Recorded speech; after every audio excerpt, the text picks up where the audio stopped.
فلا هادي له وأشهد أن لا إله إلا الله وحده لا شريك له وأشهد أن محمدا عبده ورسوله الذي أدى الأمانة ونصح للأمة وتركنا على المحجة البيضاء ليلها كنهارها لا يزيغ عنها إلا هالك فصلوات الله ربي وتسليماته عليه. أما بعد، فيا عباد الله أحباب رسول الله، أوصيكم وأوصي نفسي المذنبة بتقوى الله عز وجل، فقد فاز فوزا عظيما، حيث يقول رب العزة والجلال: يا أيها الذين آمنوا اتقوا الله وقولوا قولا سديدا يصلح لكم أعمالكم ويغفر لكم ذنوبكم، ومن يطع الله ورسوله فقد فاز فوزا عظيما. Kumshukuru Rabbul Izzati wal Jalali, muweza asiyeweza na chochote kile chenye kuwezesha katika ulimwengu huu, na kumwomba ziada za rahma na amani, sala na salam zimwendee kiongozi wa umma, mtume wetu Muhammadin sallallahu alayhi wa ala alihi wa sahbihi ila yaumi liqa'illah. Ndugu zangu Waislamu, na kuhusieni pamoja na kuihusia nafsi yangu katika suala zima la kumcha pamoja na kumtii Rabbul Izzati wal Jalal, kwani kufanya hivyo ndiko kufaulu kwetu hapa duniani ila qiyami saa. Mara kadhaa Allah jalla subhanahu ametuhusia tumche yeye na wala tusimshirikishe na chochote. Vile vile Mtume Muhammad sallallahu alayhi wasallam ametuhusia sana juu ya kumcha pamoja na kumtii Rabbul Izzati wal Jalal kwa mwenendo, kwa njia na kwa namna iliyo sahihi aliyotufundisha yeye Mtume Muhammad sallallahu alayhi wasallam. Ndugu zangu Waislamu, ama maudhui ya hotuba yetu leo, anwani yake inasema hatujahiji lakini tunafaidika. Hii ndiyo hotuba ya siku ya leo, hatujahiji lakini tunafaidika. Baada ya safari ya shahidi, sote sisi ni mashahidi, tuko ndani ya mwezi mtukufu wa Dhulhijja, mwezi ambao ndani yake inatendeka ibada tukufu kabisa ya hija, na ibada hiyo tukufu ni nguzo miongoni mwa nguzo za Uislamu. Mtume Muhammad sallallahu alaihi wasallam alisema, bunya al-islamu ala khamsi: shahadatu an la ilaha illa Allah wa anna Muhammadan abduhu wa rasuluhu wa iqami as-salah wa ita'i az-zakah wa sawm Ramadan wa hajjul bayt al-mustatim ay wa hajjul bayt liman istata'a ilayhi sabila. Mtume Muhammad sallallahu alayhi wasallam alisema, hakika huu Uislamu umejengwa na nguzo nne, kama tunavyoziona hizi nguzo nyeupe zilizosimama, basi ndiyo Uislamu umejengwa na nguzo kama hizo. Nguzo ya kwanza, kuna nguzo tano. Uislamu umejengwa katika nguzo tano, lakini katika hizi tano ni moja tu ndiyo ambao tunakubaliana nayo wote, lakini hizi nne tunatofautiana katika utendaji. Wote tumezikubali tano, tunaziamini, lakini katika utendaji tunatofautiana juu ya nguzo hizi nne. Ya kwanza ni ashhadu an la ilaha illa Allah wa ashhadu anna Muhammadan abduhu wa rasuluhu.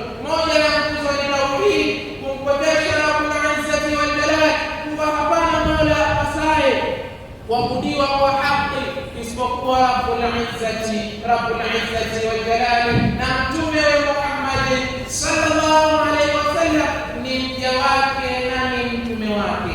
Hii wote tunakubaliana nayo na wote tunaiamini, kwa sababu hakuna ambaye ni Muislamu lakini akubaliana na shahada. Ikiwa wewe ukubaliana na shahada si Muislamu hakika kabisa, huyo ameupinga Uislamu. Lakini nguzo ya pili ambapo hapa ndipo tunaanza kutofautiana katika utendaji ni kusimamisha swala. Wengi wetu watu wanaosimamisha swala kwa hakika kama vile alivyohakikisha Allah Jalla Subhanahu kwa mafundisho sahihi ya Mtume Muhammad sallallahu alaihi wasallam. Lakini wapo upande wa pili ambao hawaswali, aidha wao ni kwa kiburi chao, aidha wao ni kwa ujeuri wao, aidha wao ni kwa utukufu wao. Wanajua kabisa Allah Jalla Subhanahu ametuamrisha kuswali, lakini yeye kwa kiburi, kwa kutakabbar, kwa ujeuri anasema mimi siswali.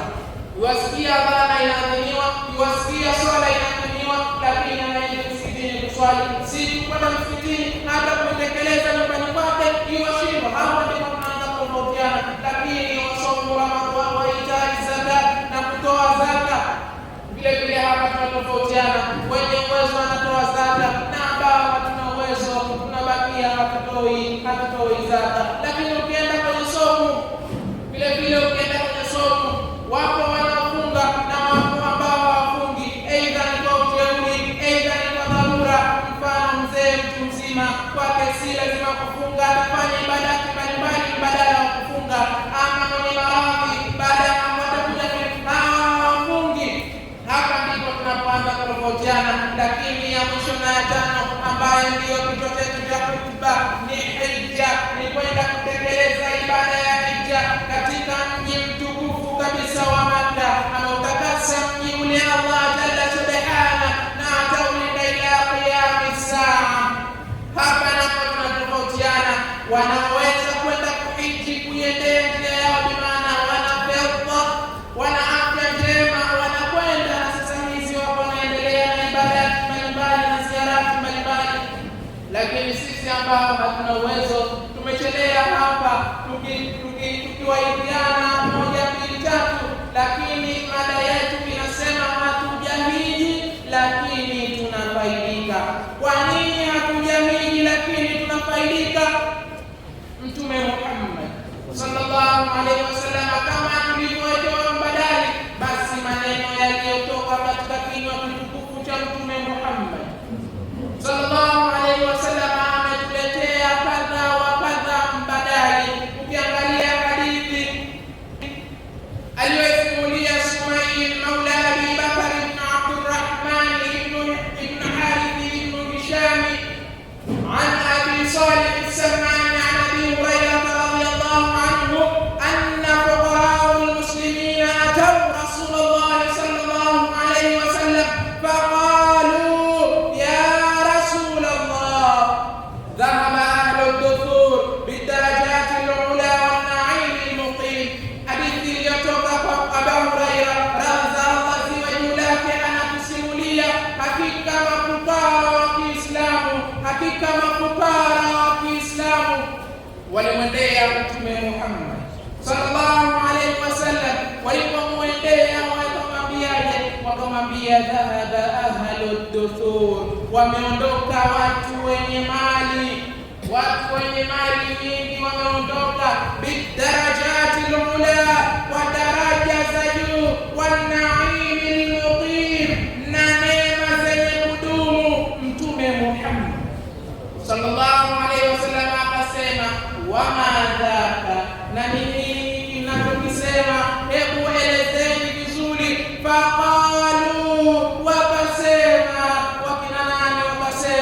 Wakasema mafukara wa Kiislamu, yusalluna kama nusalli, wayasumuna kama nasumu, wayatasaddaquna wala natasaddaq, wayutiquna wala nuti.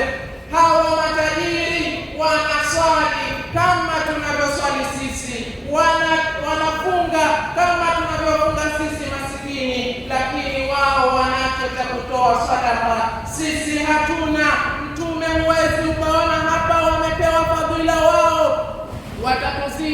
kwa kile walichonacho katika thawabu, katika malipo, katika jaza, lakini wao wana uwezo wa kumwachia mtumwa huru. Sisi masikini hatuna uwezo wa kumwachia mtumwa huru. Akasema Mtume Muhammad sallallahu alayhi wasallam, awala uallimukum shay'an tudrikuna bihi man sabaqakum wa tasbiquna bihi man ba'dakum.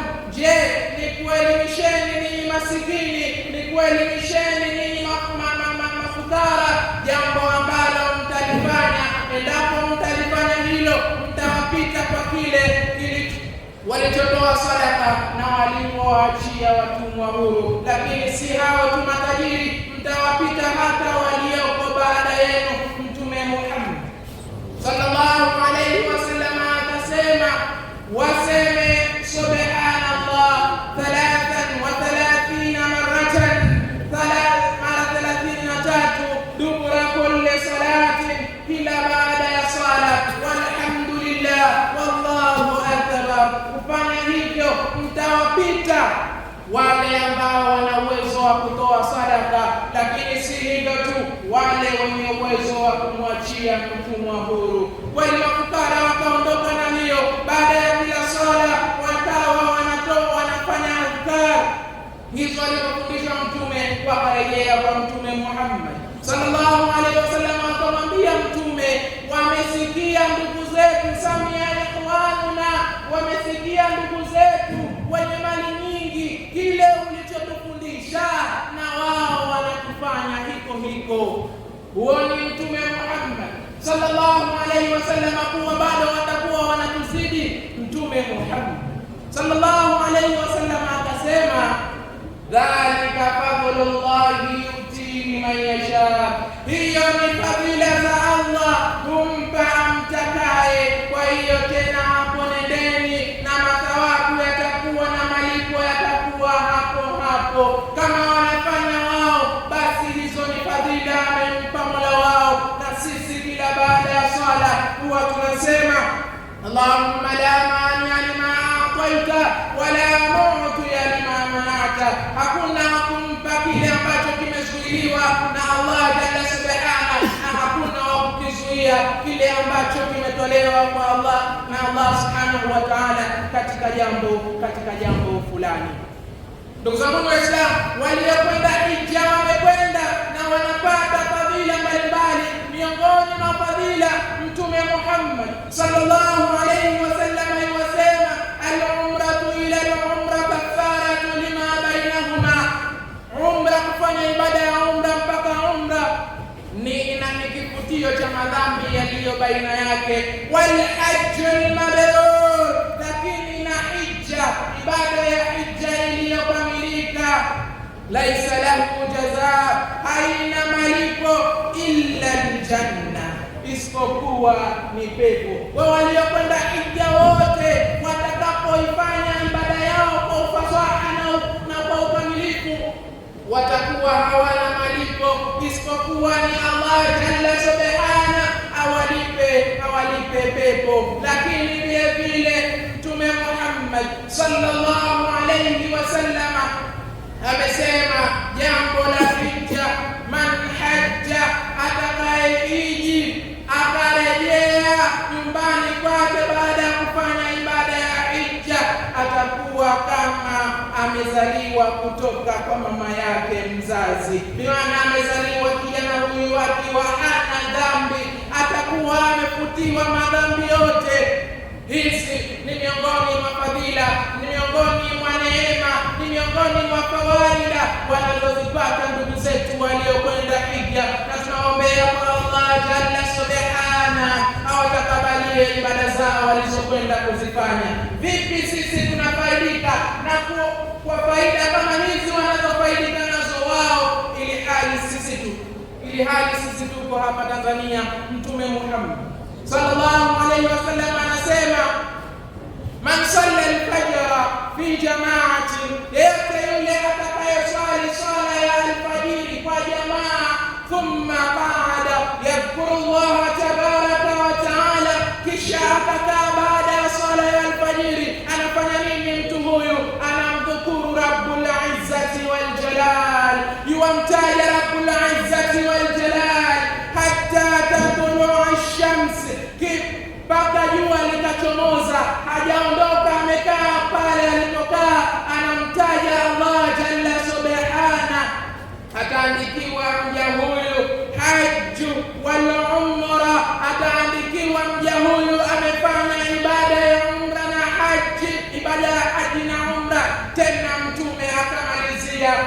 kupiga taukidi, akamalizia kwa kugongelea msumari, tama tama tama, ataandikiwa mja huyu amefanya ibada ya hija kamili na ya umra kamili kamili kamili.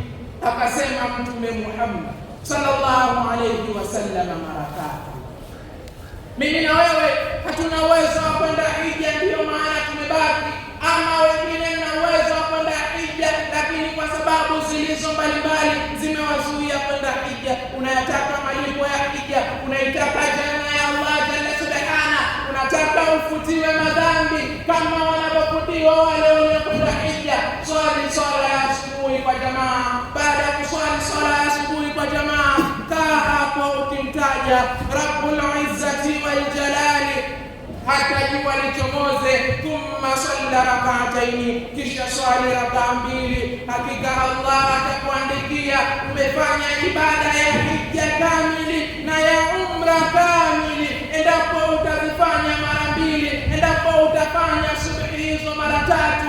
Mfumo huu utakuwa umehiji hija ngapi? Utakuwa umepata malipo kiasi gani? Utakuwa umepata malipo ya haji kwa ubora gani? قال الله تبارك وتعالى والفجر وليال عشر. بارك الله لي ولكم بالقرآن العظيم ونفعني وإياكم بما فيه من الآيات والذكر الحكيم. أقول قولي هذا وأستغفر الله العظيم لي ولكم ولسائر المؤمنين والمؤمنات والمسلمين والمسلمات، وادعوه وأنتم موقنون بالإجابة.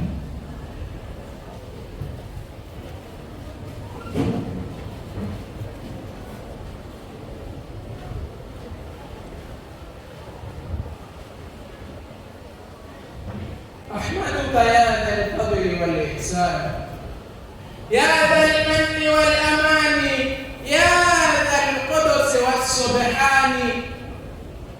وأشهد أن لا إله إلا الله وحده لا شريك له، وأشهد أن حبيبنا وشفيعنا وعظيمنا ومصطفانا محمد بن عبد الله صلى الله عليه وعلى آله وصحابته إلى يوم لقاء الله. وبعد، فيا عباد الله أحباب رسول الله، أوصيكم وأوصي نفسي المذنبة بتقوى الله عز وجل، فقد فاز فوزا عظيما، حيث يقول رب العزة والجلال: ومن يتق الله يجعل له من أمره يسرا. Baada ya kumshukuru Allah jalla subhana kwa mara ya pili na kumwomba ziada za rahma na amani, sala na salamu zimwendee kiongozi wa umma, mtume wetu Muhammad sallallahu alayhi wasallam. Ndugu zangu ni Waislamu, ninakuhusieni kwa pamoja na kuhusia nafsi yangu kwa mara nyingine tena juu ya swala zima la kumcha Allah jalla subhana, kwani kufanya hivyo ndiko kufaulu kwetu kuanzia hapa kaburini ila qiyam saa. Tumefahamishana hadithi ya Mtume Muhammad sallallahu alayhi wasallam alipotuelekeza vipi tutafanya ili tupate malipo ya hija, vipi tutafaidika walakin hija hatujaenda. Na katika hutuba hii ya pili, muda umebakia ni mchache, nizungumzie tuko ndani ya mwezi mtukufu wa Dhulhijja, miongoni mwa miezi minne ambayo ametaja Allah jalla subhana pale aliposema: inna iddata shuhuri inda Allah 12 shahran fi kitabillah yawma khalaqa as-samawati wal ard minha 4 hurum. Hakika mbele ya Allah jalla subhana miezi idadi yake ni 12, siku ambayo ameumba mbingu pamoja na ardhi. Katika miezi hiyo 12 kuna miezi minne ni mitukufu kuliko miezi mingine, akaitaja Mtume Muhammad sallallahu alayhi wasallam miezi hiyo, akatuambia mitatu ni yenye kufuatana na mmoja umejitenga. Akatajia hii mitatu yenye kufuatana, akatuambia ni Dhulqaada, Dhulhijja pamoja na Muharram, lakini akatutajia ule ambao uko mbali, akatajia kuwa ni Rajab. Historia ni ndefu kuieleza kwa nini hii miezi ni mitukufu, kwa nini wanazuoni wameeleza sababu gani zimefanya miezi hii kuwa ni mitukufu, lakini tufahamuni na tutambueni, tuko ndani ya mwezi mtukufu wa Dhulhijja. Nachotaka kukielezea si ndani ya miezi mitukufu tu ya Dhulhijja, bali tuko ndani ya masiku bora kabisa duniani, tuko ndani ya masiku bora kabisa ulimwenguni, tuko ndani ya masiku ya kuchuma, tuko ndani ya masiku ya kuchuma thawabu mbalimbali kutoka kwa Allah jalla subhana. Masiku haya Allah jalla subhana ameapia, kabla ya kuapia masiku haya ameapia nyakati mbalimbali. Allah jalla subhana ameanza kwa kuapia wal fajr, anaapa kwa nyakati za alfajiri. Hakuishia hapo, Allah jalla subhana akaapa wal asr, anaapa kwa nyakati za alasiri. Hakuishia hapo, Allah jalla subhana akaapa wal duha, la uqsimu bi yawmil qiyamah. Ameapa Allah jalla subhana kwa nyakati nyingi, wanaziati gharqa, ameapa Allah jalla subhana kwa nyakati mbalimbali. Lakini Allah katika suratul Fajr akaja kuapa wal fajr wa layalin ashri, ninaapa kwa nyakati za alfajiri, lakini mbele akasema ninaapa kwa masiku 10. Haya masiku ukienda katika tafsiri ya Ibn Kathir ameeleza kwa kauli ya Ibn Abbas radhiyallahu anhuma, ameeleza akasema masiku haya 10 ni masiku ya mwanzoni wa mwezi wa Dhulhijja. Bimaana leo kuna wengine ni mwezi 3 Dhulhijja na wengine ni mwezi 2 Dhulhijja. Bimaana tupo miongoni, tuko siku ya 2 ama siku ya 3, tunatofautiana katika masiku hayo 10 bora kabisa. Na Mtume Muhammad kuonyesha utukufu wa masiku haya, kuonyesha ubora wa masiku haya, kuonyesha kuwa masiku haya yana fadhila kubwa, akasema Mtume Muhammad sallallahu alayhi wasallam, ma min ayyam al-amalu as-salihu fihinna ahabbu ila Allah min hadhihi al-ayyam, yani 10 min Dhulhijja. Hakuna amali inayotendwa bora kabisa mbele ya Allah jalla subhana kupita amali inayotendwa katika masiku haya 10. Masahaba wakatahamaki, masahaba wakashangaa, nini anasema Mtume Muhammad? Nitakapotoa sadaka yangu nitakuwa nimefanya jambo lililokuwa bora na linapendeza kwa Allah jalla subhana kuliko amali zote.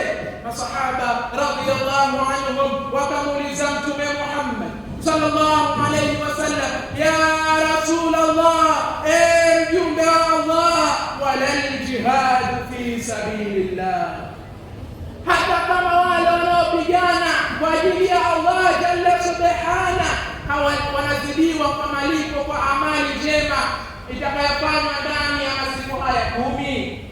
Mtume Muhammad alijibu, Mtume Muhammad akasema walal jihadu fi sabilillah, hata kama wanaopigana kwa ajili ya Allah jalla subhana, illa rajulun, isipokuwa mtu anayepigana kwa ajili ya Allah jalla subhana, kharaja bimalihi wa nafsihi, ametoka kwa mali yake lakini ametoka kwa nafsi yake, walam yarji min dhalika bishai'in, na wala asirejee na chochote katika huko kupigana jihadi katika viwili hivyo.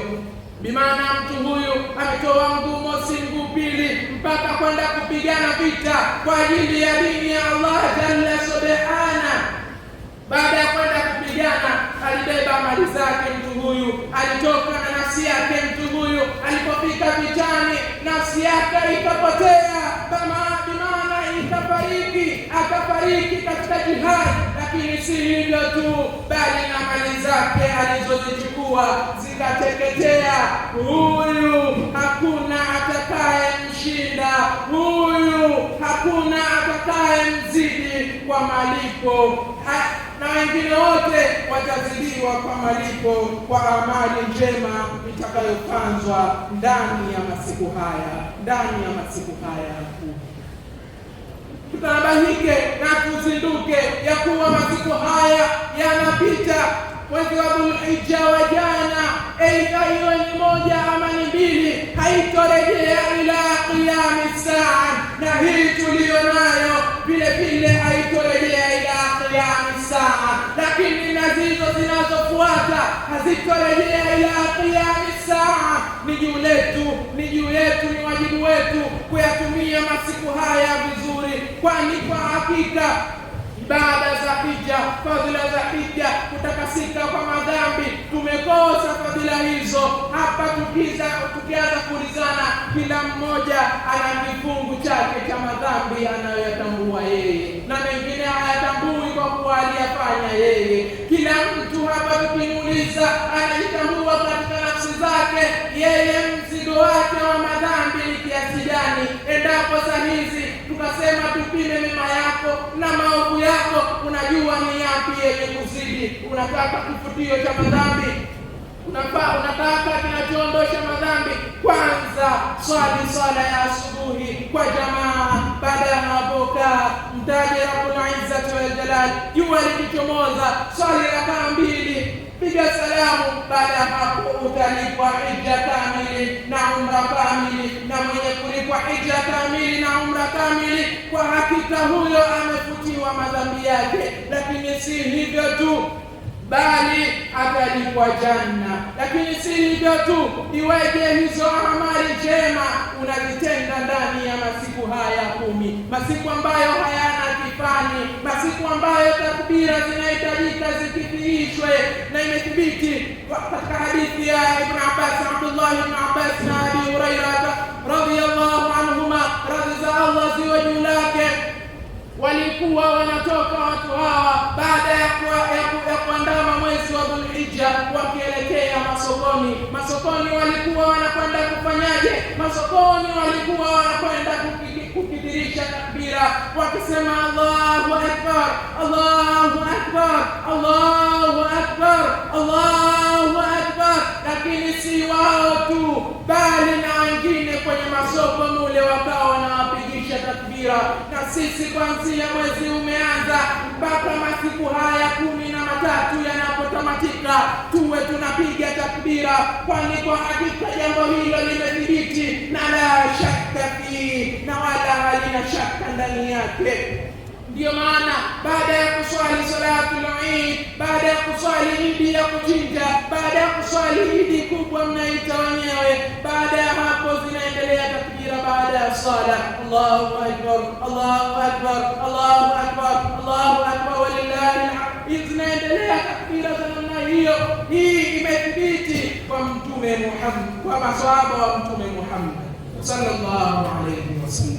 Kwa ndugu zangu Waislamu, leo tuondoke na mambo hayo, kila mmoja akithirishe amali ambayo ataifanya ndani ya mwezi kama huu. Lakini vile vile ndani ya masiku haya 10 kuna siku mwezi 9 ambayo ni siku ya Arafa, ni ambayo ni siku mahujaji wanasimama katika kisimamo cha Arafa. Siku hii ina fadhila kubwa. Siku hii inafuta madhambi ya miaka 2. Ikiwa unataka kufutiwa madhambi ya miaka 2, funga siku hii, na itakuwa ni Alhamisi kwa wale ambao wametangulia, na kwa Ijumaa kwa wale ambao wamechelewa.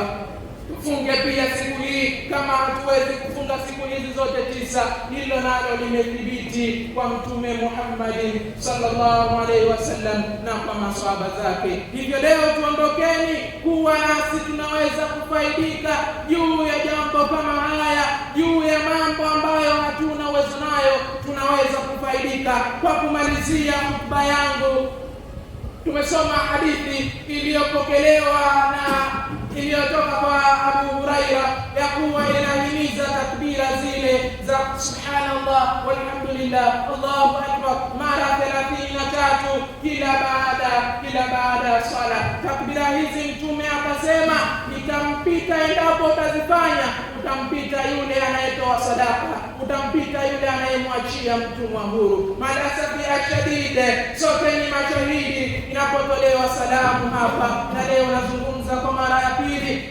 Inapotolewa salamu hapa, kila mmoja yuondoka takbira kusema subhanallah walhamdulillah Allahu akbar, kila mmoja mara 33, dakika 5 haziondoki. Lakini sisi kwa upuuzaji, sisi kwa yale ujeuri tuliokuwa nao, sisi kwa kibri tulichokuwa nacho, baada ya sala tu huondoka kukimbia, na tunapokimbilia hakufahamiki ni wapi. Tujifunze tabia hii na tuondoke na tabia hii. Sadaka hatutoi kuachia watumwa huru, hatuachii, na hakuna saizi mtumwa, walakin na vile vile adhkari kama hizi hatuzifanyi.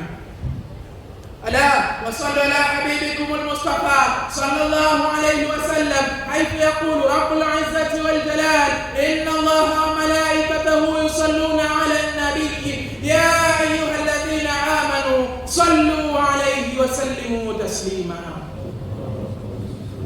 اللهم صل على محمد وعلى آل محمد كما صليت على إبراهيم وعلى آل إبراهيم، وبارك على محمد وعلى آل محمد كما باركت على إبراهيم وعلى آل إبراهيم في العالمين إنك حميد مجيد. وارض اللهم عن جميع أصحاب رسول الله أجمعين، خصوصا منهم ذي العصر العريق أمير المؤمنين أبي بكر الصديق التقي، وعن حالف المحراب الناطق بالصواب أمير المؤمنين أبو حفصة سيدنا عمر بن الخطاب، وعمن استحيته منه ملائكة الرحمن جامع سور القرآن العظيم أمير المؤمنين سيدنا عثمان بن عفان، وعلى أسد الله الغالب إمام المشارق والمغارب أمير المؤمنين سيدنا علي بن أبي طالب.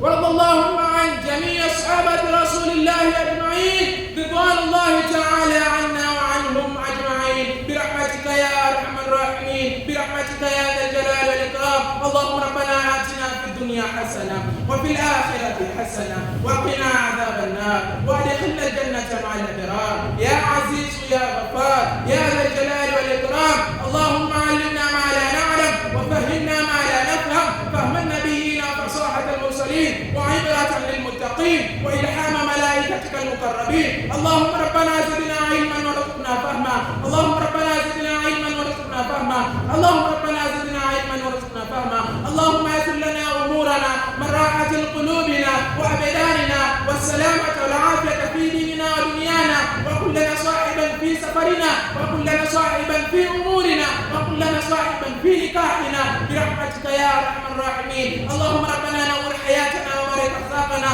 واختم لنا بالصالحات أعمالنا، وأمتنا على قول لا إله إلا الله محمد رسول الله. اللهم اغفر لنا ولوالدينا، اللهم اغفر لنا ولوالدينا، اللهم اغفر لنا ولوالدينا، اللهم اغفر لنا ولوالدينا ولجميع المؤمنين والمؤمنات والمسلمين والمسلمات الأحياء منهم والأموات برحمتك يا أرحم الراحمين، برحمتك يا ذا الجلال والإكرام. اللهم ربنا تقبل منا إنك أنت السميع العليم، وتب علينا يا مولانا إنك أنت التواب الرحيم.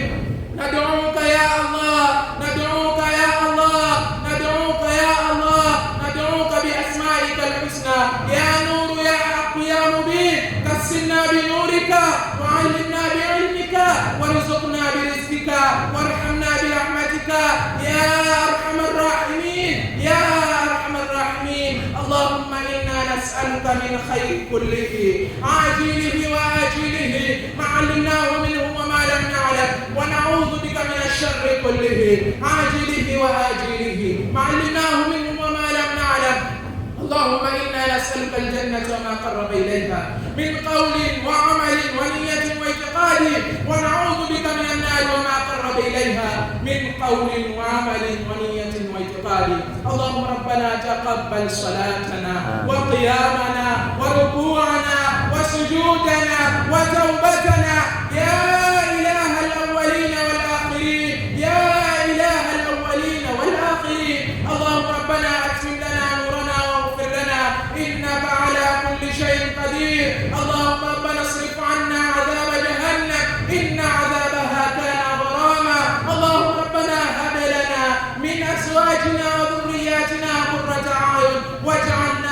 للمتقين إماما واجعلنا للمتقين إماما واجعلنا للمتقين إماما برحمتك يا أرحم الراحمين، برحمتك يا ذا الجلال والإكرام، برحمتك يا ذا المن والأمان، برحمتك يا ذا القدوس السبحان. صل اللهم وبارك على محمد وعلى آل محمد عدد خلقك ورضا نفسك وزينة عرشك ومداد كلماتك. سبحان ربك رب العزة عما يصفون والسلام على المرسلين والحمد لله رب العالمين. أعوذ بالله من الشيطان الرجيم. إن الله يأمر بالعدل والإحسان وإيتاء ذي القربى وينهى عن الفحشاء والمنكر والبغي يعظكم لعلكم تذكرون. اذكروا الله العظيم يذكركم واشكروه على نعمه يزدكم ولذكر الله أكبر وقوموا إلى صلاة